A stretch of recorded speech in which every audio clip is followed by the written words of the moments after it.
Hello दोस्तों, एक बार फिर से आप लोग का स्वागत है हमारे ऑनलाइन प्लेटफॉर्म अविजन एसएससी बैंक एग्जाम्स पे। मैं हूं आप लोग के साथ उर्वशी सिंघी और आज का जो हमारा टॉपिक ऑफ डिस्कशन दोस्तों रहने वाला है top 10 current affairs based on 13th and 14th of October 2020। आशा करते हैं दोस्तों आप सब लोग बिल्कुल अच्छे होंगे। सेशन को स्टार्ट करने से पहले मेरी आप लोगों से रिक्वेस्ट होगी कि जो भी हमारे चैनल पर नया जुड़ा है, make sure that you hit the subscribe button. Also don't forget to press the bell icon. Also share this video with your friends as well. सिर्फ इतना ही नहीं दोस्तों, मैं आप लोगों को एक और चीज बता दूं, यहाँ पर जो करंट अफेयर्स डिस्कस किए जाते हैं वो आपके एग्जाम पॉइंट ऑफ व्यू से काफी ज्यादा इंपॉर्टेंट रहते हैं। इसी वजह से आप लोग क्या कर सकते हो, फटाफट से इन चैनल्स को सब्सक्राइब कर और लाइक बटन प्रेस कर दीजिए, ताकि आप लोग को कोई भी नोटिफिकेशन होती सबसे पहले यहाँ पर आपके फोन स्क्रीन पर पॉप अप हो जाए और आपकी जो प्रिपरेशन है वो और मजबूत हो जाए अविजन एसएससी बैंक एग्जाम्स के साथ। ठीक है दोस्तों, और अगर किसी को इस सेशन का पीडीएफ चाहिए तो वो डिस्क्रिप्शन लिंक में जाकर पीडीएफ को डाउनलोड भी कर सकता है। ठीक है, तो चलिए फिर स्टार्ट करते हैं हम लोग अपना सेशन का पहला क्वेश्चन आप लोगों की स्क्रीन पर।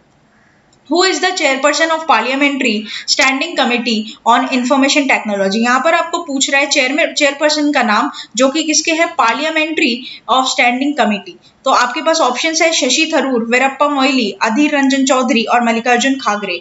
Here the correct option will be option number A, that is Shashi Tharoor. तो शशि थरूर कौन है दोस्तों? तो ये कांग्रेस एमपी भी रहे हैं। ठीक है, कांग्रेस के ये एमपी, जैसे कि आप लोग यहाँ पर देख पा रहे, कांग्रेस एमपी शशि थरूर। तो बेसिकली दोस्तों जो ये टीआरपी स्कैम है, ये जो टीआरपी स्कैम जो कि अभी बहुत गर्म मुद्दा उठा हुआ है हमारे मीडिया के बीच में, तो ये जो टीआरपी स्कैम है, इसके जो इन्वेस्टिगेशन बोलूं मैं, अगर इस इन्वेस्टिगेशन के ऊपर जो आपका हेड है, जो इस इन्वेस्टिगेशन को लीड करेगा, वो आपका कौन हो जाएगा, शशि थरूर। ठीक है, ये बात आप लोगों को क्या करनी है, यहाँ पे ध्यान रखनी है। पढ़ लेते हैं इस बारे में।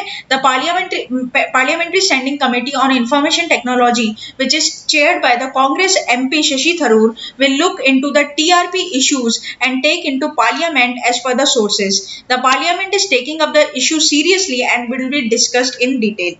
और यही इसी के साथ साथ दोस्तों मैं आप लोगों को एक और बात यहाँ पर बता दूं कि ये टीआरपी पहले तो होता क्या, पहले अपन इसके बारे में डिस्कस कर लेते हैं और उसके बाद में आगे चलते हैं। तो दोस्तों मैं आप लोगों को पहले बता दूं कि टीआरपी होता क्या है। तो टीआरपी का यहाँ पर फुल फॉर्म है आपका टेलीविजन रेटिंग पॉइंट्स। पूरे विश्व में एक एवरेज पॉपुलेशन कौन सा चैनल सबसे ज्यादा देख रही है, उसके बेसिस पे ये टीआरपी पॉइंट्स क्या किए जाते हैं, असेंबल किए जाते हैं। ठीक है, आगे इसके बारे में पूरी डिस्कशन लेंगे। अभी तक सिर्फ इतना जानिए कि ये चैनल्स बेसिस पे टीआरपी डिस्कशन क्या होता है, लिया जाता है। अच्छा, यहाँ पर जो मुंबई की पुलिस कमिश्नर है परमबीर सिंह, उन्होंने रिसेंटली 3 ऐसे चैनल्स के नाम बाहर किए हैं जिन्होंने टीआरपी जो होती है उसके साथ मैनिपुलेशन की है। ठीक है, तो ये जो 3 आपके चैनल्स हैं उनके नाम एक एक करके हम लोग यहाँ पर डिस्कस करेंगे। तो दोस्तों सबसे पहला नाम जो आता है वो क्या आता है, वो आता है आपका फकत मराठी का। फकत मराठी बोल के चैनल चलता है, जो कि वहां का लोकल चैनल है। ठीक है, फकत मराठी। दूसरा आप लोगों का क्या हो जाएगा, तो दूसरा आपके चैनल का नाम हो जाएगा दोस्तों बॉक्स सिनेमा, बॉक्स सिनेमा। और तीसरा जो अभी रिसेंटली काफी न्यूज में है, that is republic Bharat, R Bharat. दोस्तों इसके ऊपर भी मैनिपुलेशन चार्जेस लगाए गए हैं, ये टीआरपी खरीदते हैं। ठीक है, तो ये बात अपन लोगों को यहाँ पर पूरी करनी है। इन तीनों के ऊपर एलिगेशन लगाया गया है मुंबई पुलिस कमिश्नर परमबीर सिंह के द्वारा, और इनको एलिगेट करने पहले तो हम लोग यहाँ पर ये बात कर लेंगे दोस्तों कि ये टीआरपी पॉइंट्स को इकट्ठा किस चीज से किए जाते हैं। तो आप लोग जैसे कि यहाँ पर पहले देख पा रहे हैं, Parambir Singh recently in a press conference said that police are probing a scam on manipulation of TRP by checking the devices of BARC, BARC India, to decide the rating. TRP provide the data registration of number of people, their socio-economic categories, the channels they watch, and the number of time and hours of the day, even a week, as they watch a particular channel. तो जैसे कि मैंने आप लोग को बोला कि पूरा एवरेज लिया जाता है कि कौन सा चैनल सबसे ज्यादा देखा जा रहा है इंडिया में, कितने घंटे पर डे में या फिर कितने दिन आपके वीक में। तो दोस्तों यहाँ पर जो एलिगेशन हुआ है, सबसे पहले तो यहाँ पर एक BARC की बात यहाँ पर की गई है, जैसे कि आप लोग को यहाँ पर भी दिख रहा होगा BARC, that is broadcast audience research council. ये दोस्तों होता क्या है, मैं आप लोग को समझा दूं। बेसिकली 45,000 कितने 45,000 हाउस होल्ड्स को चुना जाता है रैंडमली, और सबसे बड़ी बात कि ये जो हाउस होल्ड चुने गए हैं ये पूरी तरीके से दोस्तों कॉन्फिडेंशियल होते हैं, ठीक है, कि कौन से ऐसे हाउस होल्ड्स में BARC ने अपना डिवाइस लगा रखा है और इस डिवाइस के थ्रू ये पता चलता है कि वो हाउस होल्ड में रहने वाले इंसान सबसे ज्यादा कौन सा टीवी चैनल पर डे देख रहे हैं। और ये पूरी बात आप लोग एक बात ध्यान रखना, ये कॉन्फिडेंशियल होती है, ये किसी को भी रिवील नहीं की जाती, ठीक है। तो BARC के कुछ लोगों ने ये बात क्या की थी, BARC के कुछ लोगों ने ये बात कही है कि उन्हें मतलब फक्त मराठी वालों को या बॉक्स सिनेमा वालों या फिर आर रिपब्लिक वालों को ये बात मालूम चल गई थी किसी तरीके से कि कौन कौन से हाउस होल्ड्स में इन्होंने क्या किए हैं, आपके ये इन्होंने ये डिवाइस को क्या किया है, इंस्टॉल किया है। और उन घरों में जाकर उन्हें पैसे देकर ये बोला गया कि आप 24 घंटे सिर्फ हमारा चैनल ही अपनी टीवी पर ऑन रखोगे। और दोस्तों ये चीज किस तरीके से बाहर आई, तो ये बात आप समझ लीजिए कि उन 45,000 हाउस होल्ड्स में से कुछ लोग ऐसे थे जो बिल्कुल ही क्या थे, इलिटरेट थे, मतलब बिल्कुल भी पढ़े लिखे नहीं थे और उनके घर में इंग्लिश टीवी चैनल्स चल रहे थे, मतलब आर भारत का जो इंग्लिश चैनल है वो चल रहा था। तो आप खुद सोचिए कि एक इलिटरेट जो इंसान पढ़ा लिखा नहीं है वो इंग्लिश चैनल कैसे देख सकता है। तो ये सारा गेम किसका था, आपके TRP का था, ठीक है। ये सारी अफवाहें, ये सारे स्कैम आप लोग कि अभी रिसेंटली बहुत गर्मा गर्मी चल रही है मीडिया में, जैसे कि मैंने पहले भी बोला, तो ऐसे करके सारी चीजें चलती है दोस्तों। अब अगर आपको कोई पूछता है कि TRP किस तरीके से इकट्ठी की जाती है, तो TRP को इकट्ठा करने वाली कमेटी आपकी कौन सी हो जाएगी, BARC, ठीक है। ये अपने डिवाइसेस को इंस्टॉल करती है और पूरे इंडिया में इंस्टॉल नहीं होते हैं, सिर्फ 45,000 ऐसे हाउस होल्ड्स होते हैं जो कॉन्फिडेंशियल रहते हैं, उनके घरों में डिवाइस क्या किया जाता है, इंस्टॉल किया जाता है। इवन जिनके घर में ये डिवाइस इंस्टॉल है ना दोस्तों, उनको भी नहीं पता होता है कि उनके घर में ऐसे डिवाइसेस इंस्टॉल हो सकता है आपके और मेरे घर में भी ऐसे इंस्टॉल किए गए हो। और ये जो इंस्टॉल किए जाते हैं कौन सी रिकमेंडेशन पे किए जाते हैं, BARC के रिकमेंडेशन पे यहाँ पर किए जाते हैं, ठीक है। तो 45,000 हाउस होल्ड आप लोग को यहाँ पर क्या करनी होगी, याद रखनी होगी। और इनके अंडर भी काफी सारी ऐसी क्लासिफिकेशंस है जिनको इनको बाइफर्केट किया जाता है, लेकिन वो अपने एग्जाम के लिए इतनी ज्यादा इंपॉर्टेंट नहीं है। यहाँ पर जो आप लोग को बात याद रखनी है, ये 3 चैनल्स के नाम यहाँ पे आप लोग को याद रखने हैं। एक है आपका फकत मराठी, बॉक्स सिनेमा और रिपब्लिक भारत, ठीक है। तो ये बात आप लोग ध्यान रखोगे, प्लस यहाँ पर ध्यान रखोगे आप लोग MP शशि थरूर के बारे में। और तीसरा यहाँ पर जो आप याद रखोगे BARC का फुल फॉर्म, प्लस कितने हाउस होल्ड्स में होता है, तो 45,000 हाउस होल्ड्स में ये सिस्टम इंस्टॉल किया जाता है, ठीक है। नेक्स्ट चलते हैं हम लोग क्वेश्चन नंबर 2 की तरफ। How many total species added to India's diversity in 2019? 587, 544, 444, 307। Here the correct option will be 544। तो दोस्तों यहाँ पर 544 ऐसी और एडिशनल स्पीशीज को ऐड किया गया है डाइवर्सिटी इन 2019 में। अच्छा, ये दोनों मिलाकर होगा, फ्लोरा भी होगा और आपका फौना भी होगा, ठीक है। ये बात आप लोग को यहाँ पर ध्यान रखनी है। तो पढ़ लेते हैं अपन इसके बारे में। Zoological survey of India ZSI and the botanical survey of India BSI have published their animal discoveries 2019 and plant discoveries 2019 that have listed 364 new species of animals and 180 species of plants, ठीक है। These animals and plants were discovered during the last year। तो दोस्तों यहाँ पर पहली बात तो कि न्यू एनिमल स्पीशीज कितने डिस्कवर हुई है, तो 2444, और उसके बाद न्यू प्लांट्स की 3500, ठीक है। 5 डिकेड में, मतलब आपका 10 साल, पिछले 10 सालों में बात कर रहा है, ठीक है। 10 साल की ये पूरी यहाँ पर बात कर रहा है। उसके बाद total species found in India 50,012, और उसके बाद 12% इसमें से क्या है आपके species of the world, from all the species of world, ठीक है दोस्तों। ये बात आप लोग ध्यान रखोगे। थोड़ी बहुत यहाँ पर आपको नॉलेज होनी चाहिए ZSI की। तो ZSI क्या है, जूलॉजिकल सर्वे ऑफ इंडिया, जो कि फाउंड हुआ था आपका कब, 1 जुलाई 1916 में। और ministry of environment, forest and climate change, government of India founded the body and is the nodal head. The ZSI is a premier Indian organization for zoological research and studies। और उसी की बात कर लेते हैं अपन BSI की। तो BSI आपका क्या है, बोटेनिकल सर्वे ऑफ इंडिया, जो कि पाया गया था फरवरी 13, 1890 में, सॉरी दोस्तों 1890 में यहाँ पर आपका क्या हुआ था, इसको इस्टेब्लिशमेंट किया गया था। और ये बोटानिकल गार्डन जो है वो लोकेटेड आपका कोलकाता वेस्ट बंगाल में। ठीक है दोस्तों, ये बात आप लोग को क्या करनी है, यहाँ पर ध्यान रखनी है। थोड़ी बहुत यहाँ पर चर्चा करी जाएगी। याद रखने वाली जो चीज होगी वो ये होगी कि 364 आपकी क्या है, एनिमल्स की स्पीशीज है, और 180 आपकी क्या है, प्लांट्स की स्पीशीज है। और दोनों को मिला के आपकी कितनी स्पीशीज हो जाती है, तो दोनों को मिला के आपकी हो जाती है 544 स्पीशीज। ठीक है दोस्तों, ये बात आप लोग क्या करोगे, यहाँ पे ध्यान रखोगे। नेक्स्ट चलते हैं क्वेश्चन नंबर 3 के ऊपर। Who wins the title of 13 French Open man singles. तो यहाँ पर आपका ओपन मैन सिंगल्स में जो टाइटल है 13 फ्रेंच का, ये आपको किसको मिला है ये बताना है। नोवाक जोकोविच, रॉजर फेडरर, डोमिनिक थीम और Rafael Nadal. Here the correct option will be option number D, that is Rafael Nadal. तो पढ़ लेते हैं इनके बारे में। Rafael Nadal won the 13th French Open title on Sunday, crushing Novak in the straight sets 6-0, 6-2 and 7-5 in the 2020 men's final. The championship adds to Nadal's record for the most French Open titles, and 34-year-old now boasts the 102 career record at Roland Garros. तो basically दोस्तों यहाँ पर जो याद रखने वाली बात है वो मैंने यहाँ पर आप लोग को लिख दी है। आप लोग को ध्यान रखना है कि मेन सिंगल में जीतने वाले कौन है, तो ये आपके हैं राफेल नडाल, जो कि कहाँ से है, स्पेन से है। और वुमेन सिंगल में जीतने वाली है आपका ईगा, ठीक है, ईगा स्वीतेक, जो कि कहाँ है, आपकी पोलैंड की है। मेंस डबल में केविन और एंड्रियास, जो कि कहाँ है, आपके जर्मनी के हैं। और वुमेन्स में आपकी टीमिया और क्रिस्टानिया, ठीक है, जो कि कहाँ की है, फ्रांस की है। तो यहाँ पर बात की गई है आपकी किसकी, मेंस सिंगल की।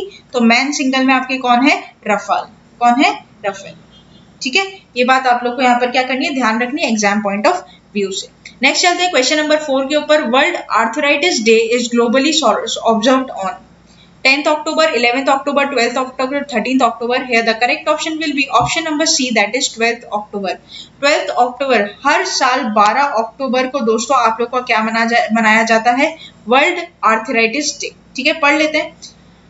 Arthritis means inflammation or swelling of one or more joints. It describes more than 100 conditions that affect the joints, tissues around the joint, and other connective tissues. Specific symptoms may depending on the type of arthritis, but usually include joint pain and stiffness. तो basically दोस्तों दो joints के बीच में, ठीक है,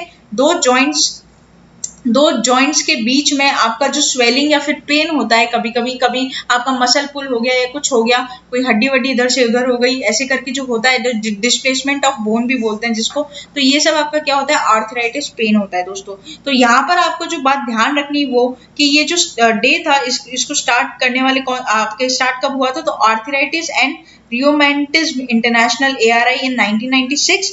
और यहाँ पर वेरी वेरी इंपॉर्टेंट जो हर सेशन में हम लोग आपको बताते हैं, थीम बहुत ज्यादा इंपॉर्टेंट होगी, तो बात ध्यान रखिएगा। वर्ल्ड आर्थराइटिस डे की जो थीम है वो 2019 की और 2020 की सेम है दोस्तों। तो टाइम टू वर्क इसकी क्या है, थीम है। ठीक है, ये बात आप लोग को यहाँ पर क्या करनी होगी, ध्यान रखनी होगी। 2019 की भी वही है और 2020 मतलब 2020 की भी वही थीम रहेगी दोस्तों। ठीक है, नेक्स्ट चलते हैं क्वेश्चन नंबर 5 के ऊपर। Universal postal union headquartered at, तो यूनिवर्सल पोस्टल यूनियन का हेडक्वार्टर कहाँ है दोस्तों, तो बेसल, बर्न, वॉशिंगटन DC और Geneva. The correct option will be option number B, that is Bern. पढ़ लेते हैं। The Department Post of celebrating National Postal Week from 9 to 15th October 2020. To mark the occasion of World Postal Day, every year National Postal Week is organized to generate the awareness and the role of activities of postal services among the public and the media on a national scale.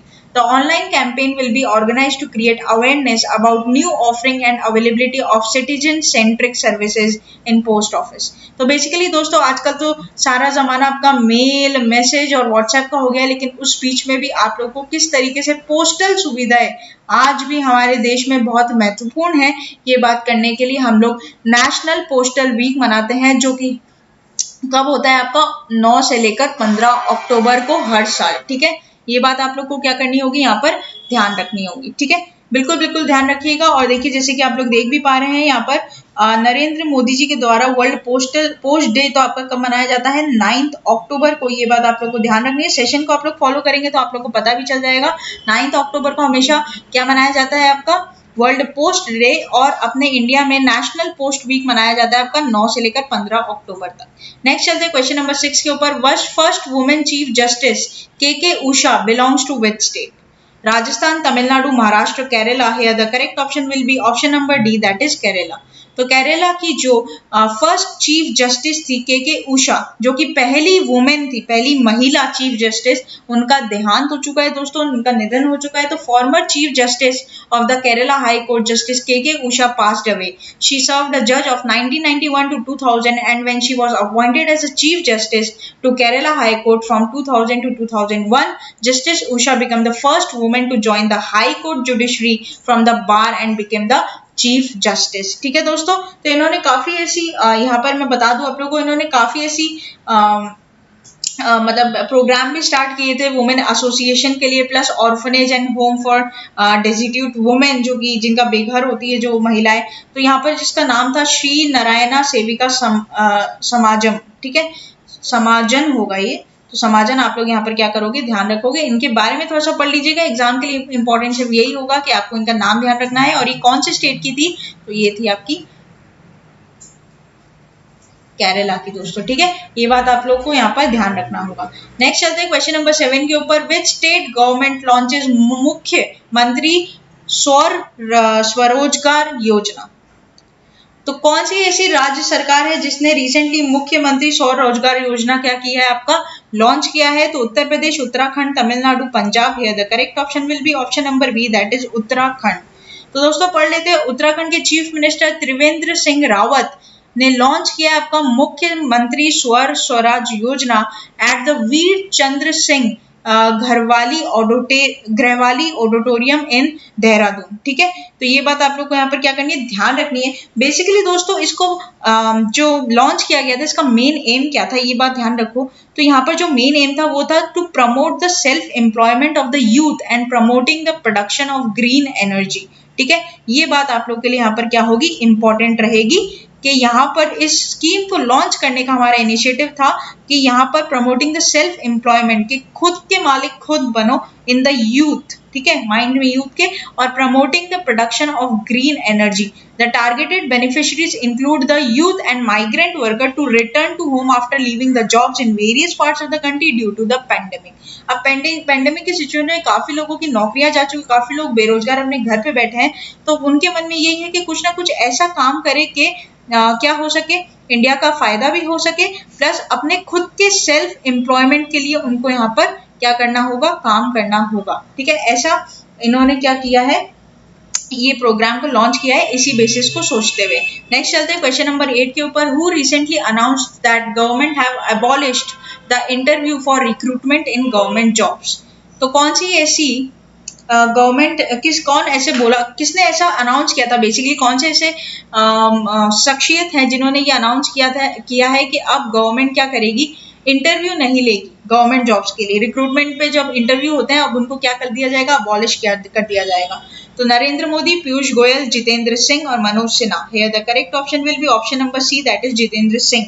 Jitendra Singh ने दोस्तों यहाँ पर क्या किया है, इस बात का खुलासा किया है कि अब गवर्नमेंट जॉब्स के लिए इंटरव्यू जो होते हैं वो 23 स्टेट्स एंड 8 यूनियन टेरिटरीज में क्या कर दिए जाएंगे, एबॉलिश कर दिए जाएंगे। जी हाँ बिल्कुल दोस्तों, इनको क्या कर दिया जाएगा, एबॉलिश कर दिया जाएगा। तो पढ़ लेते हैं एक बार अपन लोग। All the 8 UTs of India, including the newly created Jammu and Kashmir and Ladakh, are among the regions along with 23 out of 28 states of the country have so far followed Prime Minister Narendra Modi's call, which he made from the rampart of the Red Fort on the occasion of Independence Day on 15 अगस्त। तो basically दोस्तों 15 अगस्त को नरेंद्र मोदी जी ने बात कही थी कि अब जो भी जॉब सिलेक्शन होंगे वो रिटन एग्जाम के ऊपर होंगे। ठीक है, उनको इंटरव्यू के बेसिस पे नहीं लिया जाएगा, क्योंकि इंटरव्यू में क्या होता है, इंटरव्यू में बाइसनेस की जो संभवता है, जो पॉसिबिलिटी है वो बहुत ज्यादा होती है। ठीक है, और इंटरव्यू अब इन स्टेट्स में क्या कर दिया है, पूरी तरीके से बंद कर दिया जाएगा। अब जो भी जॉब सिलेक्शन होंगे वो रिटन बेसिस पे होंगे दोस्तों। कभी कभी जाति पाति को लेकर भी यहाँ पर क्या होता है, बायसनेस होता है, कभी कभी घूस देकर भी यहाँ पर इंटरव्यू होते हैं, और ये बात बिल्कुल सच है। ठीक है, तो फिर इस तरीके से इस चीजों को कम करने के लिए जो अब इंटरव्यू और जो जॉब रिक्रूटमेंट होंगे वो आपके रिटर्न फॉर्म में ही होंगे। ठीक है, आप जितने नंबर पाओगे रिटर्न में वही आपका जॉब सेलेक्ट करेंगे। This is being done in continuation to plan the abolition of interview for Group B non-gazetted and Group C post in the central government. The plan is in the mission mode since 2016. The entire process is being done by the Department of Personnel and Training DOPT. ठीक है दोस्तों, तो 2016 में ये initiative तो ले लिया गया था, लेकिन अब उसको लागू आपका कब किया गया है? 2020 में किया गया है। और अभी आप लोग को ये ध्यान रखना है कि ग्रुप बी नॉन गैजेटेड और ग्रुप सी पोस्ट के लिए ही होगा सेंट्रल गवर्नमेंट के एग्जाम्स के लिए। नेक्स्ट चलते हैं क्वेश्चन नंबर 9 के ऊपर। Who wins the 2020 Eifel Grand Prix? Max Verstappen, Lewis Hamilton, Valtteri Bottas or Alexander Albon? Here the correct option will be option number B, that is Lewis Hamilton. तो दोस्तों यहाँ पर Lewis Hamilton Formula 1, ठीक है, Lewis Hamilton controlled the emotions on Sunday as he equaled Michael records on a 91 F1 wins, the measured triumph and thoughtful homage at the Eiffel Grand Prix. तो Max Verstappen Red Bull Netherlands came second, followed by the Daniel Ricciardo Australian at the third position. The race was 11th race in 2020. तो दोस्तों यहाँ पे basically आप लोग को जो exam के पॉइंट ऑफ व्यू से ध्यान रखना है इनका नाम, और ये ध्यान रखना है कि इन्होंने क्या जीता है। तो 2020 एफएल ग्रैंड प्रिक्स का खिताब इन्होंने यहाँ पर जीता है। दूसरे नंबर पर आए आपके मैक्स वर्स्टेपन और तीसरे पर आए आपके डेनियल रिकियार्डो। ठीक है दोस्तों, ये बात आप लोग को यहाँ पर ध्यान रखनी होगी। नेक्स्ट चलते हैं question number 10 and the very last question of this session. Which state becomes first state India to provide 100% tap water connection in the rural areas? तो यहाँ पर 100% पानी की सुविधाएं प्राप्त करने वाला ऐसा कौन सा स्टेट है दोस्तों? ये बात आप लोग को ध्यान रखनी है, बतानी है। Maharashtra, Rajasthan, Goa, Haryana. Here the correct option will be option number C, that is Goa. तो दोस्तों जल शक्ति मिनिस्ट्री ने ये अनाउंस किया है अक्टूबर 9, 2020 के तहत Goa has become the first state in India to provide 100% tap water connection in the rural areas covering 2.3 lakh households. The Jal Jeevan mission of the central government aims to provide piped water to all the rural households by 2024. As the ministry, Goa achievement for providing 100% tap water connection is an example for other states to ensure that rural household gets tap water connection, especially amid the ongoing pandemic situation. तो दोस्तों यहाँ पर हर घर जल के बारे में हम लोगों ने डिस्कशन लिया था हमारे सेशंस में, तो उसके तहत चलते हुए जल शक्ति मिनिस्ट्री जो है, जल शक्ति मिनिस्ट्री जो है आपकी, उसने ये बात डिक्लेयर की है कि गोवा अब ऐसा स्टेट बन चुका है जहां पर आपको 100% टैप वाटर की क्या मिलेगी? सुविधा मिलेगी, कनेक्शंस मिलेंगे। तो यहाँ पर आप लोग को ये ध्यान रखना है कि गोवा ऐसा पहला स्टेट क्या हुआ है? बना है। ठीक है दोस्तों, तो ये था हमारा पूरा टॉप 10 करंट अफेयर्स का सेशन। आशा करते हैं कि सेशन आप लोग को अच्छा लगा होगा। सेशन अच्छा लगा है तो लाइक करना मत भूलिएगा, चैनल को तुरंत ही सब्सक्राइब कर लीजिए और अपने दोस्तों के साथ इन वीडियोस को शेयर कर दीजिए, ताकि आने वाली आगे की वीडियोस आप लोगों के लिए और आपके दोस्तों के लिए और जो भी अदर एग्जाम एस्पिरेंट्स हैं उनके लिए फायदेमंद रहे। तब तक के लिए बने रहिए हमारे साथ। Thank you so much and have a nice day.